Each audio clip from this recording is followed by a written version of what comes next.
nearly 300 Ahmadiyya have been murdered for practicing their faith in Pakistan. For Ahmadi Muslims, their only crime is their belief, a crime the Pakistani government sees fit to punish by removing their basic human rights. When you have a government that has restricted freedom of expression and freedom of religion, you're essentially creating a breeding ground for these type of extremists to exist in the first place. A change to the country's constitution and then an ordinance, all waved through by the government. Pakistani Ambassador Farrukh Amil proudly tells this to the Human Rights Committee here in July 2017.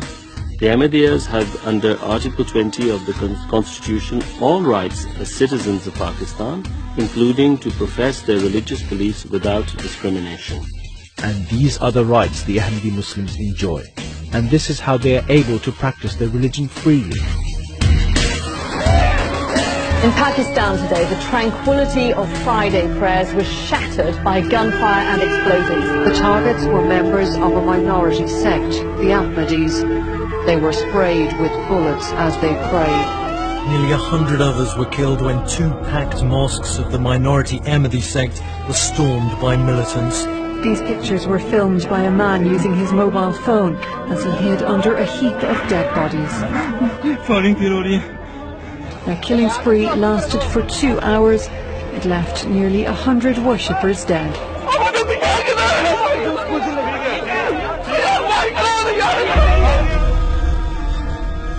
A change to the country's constitution and then an ordinance, all waved through by the government.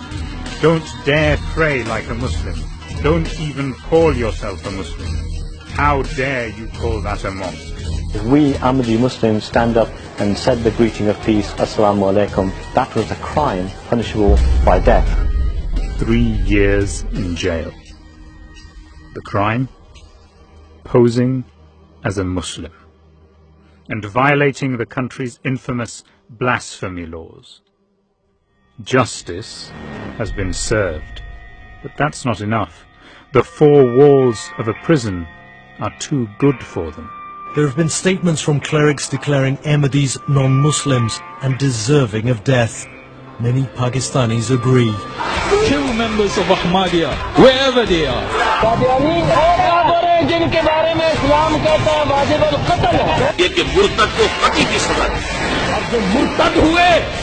वो भी सुन रखे कि मुर्तद की सजा 6 महीने jail नहीं है, कि उनका फैसला बंदूक की गोली और हक की तलवार करेगी. The target of this hatred, the Ahmadiyya community.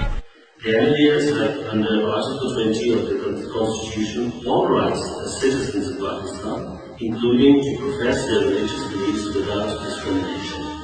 जिस दिन ये फैसला हुआ, मैं अपने 2 साथियों समेत एक मुद्दई नबूवत कादियानी को जहन्नम रसीद करने के जुर्म में मुल्तान सेंट्रल जेल में बंद था. सेशन जज ने हमें उम्र कैद की सजा सुनाई. हाई कोर्ट के जज ने हमें बरी कर दिया. उसने उस मलऊन के तमाम दावों को अपने फैसले में नकल करते हुए लिखा कि इन दावों के मुताबिक ऐसा मुद्दई मुर्तद है और वाजिबुल कत्ल. ये सेशन जज ने लिखा. और हाई कोर्ट के जज ने जो बात लिखी वो तो सोने के पानी से लिखने के कागज. उसने कहा ऐसा कत्ल जुर्म ही नहीं था. सन 74 से पहले चले वो तो हम बर्दाश्त कर सकते हैं, लेकिन उसके बाद अगर कोई कादियानी हुआ है उस डेट के बाद, वो वाजिबुल कत्ल. ये हुकूमतें चाहे वो याहिया की हो, चाहे वो जरदारी की हो, परवेज मुशर्रफ की हो, नवाज शरीफ की हो, या बेनजीर की हो, या किसी बदबख्त की हो, अल्लाह की कसम ये निर्दयियों को डील नहीं कर सकते. और इस मसले का हल इनका कत्ले आम है. The persecution goes so far as to force Pakistani Ahmadi Muslims to declare themselves non-Muslims by force just to hold a passport. 3 Ahmadi Muslim females were killed in an arson attack in Gujranwala, Pakistan on Sunday evening. The victims were an elderly woman in her 50s, Bushra Bibi, and her 2 granddaughters. The incident began Sunday evening when anti-Ahmadi Muslim extremists gathered for a pre-planned protest in a place where more than 15 Ahmadi Muslim families live close to each other. While police vehicles were present, the on-duty officers merely watched as the violence ensued. Furthermore, the extremists subsequently obstructed the fire brigade, forcing them to retreat before they could extinguish the flames. Remember, this is happening right now. Ahmadis are being murdered on a weekly basis. Innocent families, children, young, old, mothers and fathers. And this has been happening for decades. Persecution follows these men, women and children who are all seeking peace. How do they bear it? However they can. Ahmadi Muslims flee to any country which will take them.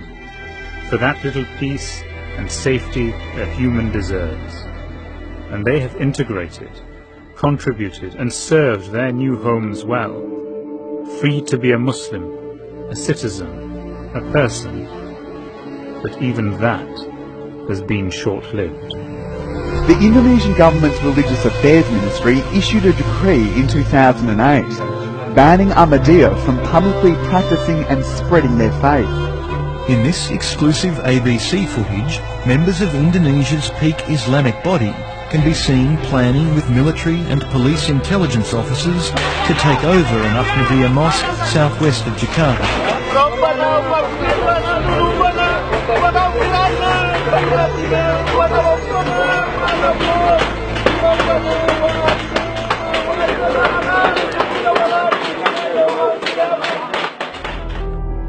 The town of Rabwa was a safe haven for Ahmadi Muslims. The last hope. A hope that faded away. In the city of the Ahmadi, the enemy lurks within. The anti-Ahmadi fundamentalists live at the bottom of this street. A few hundred of them. They come out to provoke us fairly regularly.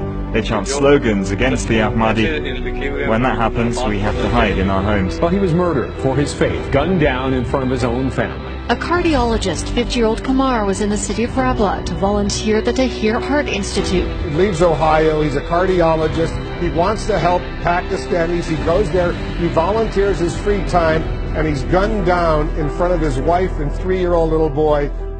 Dr. Mahdi Ali Kamar was gunned down and killed in front of his 2-year-old son and his wife in Pakistan. Sadly, he may have been targeted because he was an Ahmadi Muslim. In Pakistan, there's now no place that's safe for Ahmadi Muslims. The town of Rabwa that was once a refuge is now an arena for target killings. Religious freedom is under attack in Pakistan, where more than 24 are on death row or serving a life imprisonment for blasphemy. The government marginalizes Ahmadiyya Muslims and refuses to recognize them as Muslim. Other countries, where Ahmadi Muslims thought they were safe, have also turned their backs on them. Now, there's only one thing left: the preservation of life. We are humans. Sometime when I really think about it, I really want to run as fast as I can, but I don't know where to run.